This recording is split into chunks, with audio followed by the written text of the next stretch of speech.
સમાચારો વિસ્તારથી જોઈએ તો સુપ્રસિદ્ધ ડાકોર મંદિરમાં મનોરથોના ભાવ વધવાના મામલે મોટા સમાચાર આવ્યા છે। ડાકોર ટેમ્પલ સેવક કમિટીએ પૂજારીઓ સાથે બેઠક યોજી હતી। બેઠકમાં ડાકોર ટેમ્પલ કમિટીની નવનિયુક્ત ટ્રસ્ટી પણ હાજર રહ્યા હતા। ટ્રસ્ટી ગિરીશભાઈ દાણીએ સેવક અને પૂજારીઓ સાથે ચર્ચા કરી। ટ્રસ્ટી ગિરીશભાઈ દાણીએ મીડિયાને આપી જાણકારી। મનોરથોના ભાવ વધારો 2 મહિના માટે હાલ સ્થગિત કરાયો છે। આ ભાવ વધારો ડાકોરના વિકાસ માટે કરવામાં આવ્યો હતો। સેવક પૂજારીએ કહ્યું, ટ્રસ્ટીને કંઈ જ ખબર નથી। 2 મહિના બાદ ભાવ વધશે તો ભૂખ હડતાલ કરીશું। તમે જુઓ, મંદિર આપણું ડાકોરનું મંદિર કેટલું બેકવર્ડ ગણાય છે।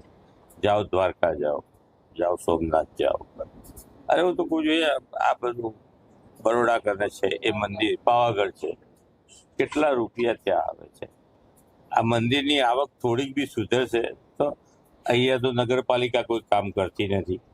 બહાર નગરપાલિકાનું કામ બી આપણે ઉપાડી લઈએ ને ડાકોરે થોડું ચોખ્ખું બનાવીએ તો પબ્લિકને આવવાનો મૂડ છે। એટલા માટે મેં તો બધું કરેલું છે।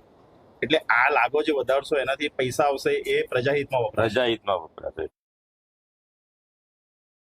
આ પૈસા ડાકોરના વિકાસમાં નથી। ડાકોરના વિકાસ માટે યાત્રાધામ વિકાસ બોર્ડ છે, ડાકોર નગરપાલિકા છે, સરકાર છે, એ લોકોને સોંપેલું છે ને એની ગ્રાન્ટો અવારનવાર આવતી હોય છે। એટલે ડાકોરનો વિકાસ એની જાતે ખાલી એમનું ધ્યાન દોરવાનું છે મંદિરે, ના કે મંદિરનો ખર્ચો મંદિરની બહાર કરવો જોઈએ, જેથી કરીને લાગો વધારવાની જરૂર પડી।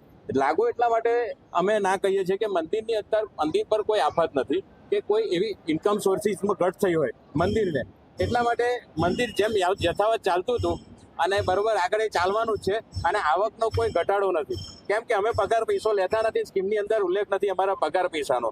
અમે કેવલ અમારા વારાના અધિકારી છે, ઠાકુરજી પાસે બેસવાના અધિકારી છે ને અમે પ્રસાદના અધિકારી છે।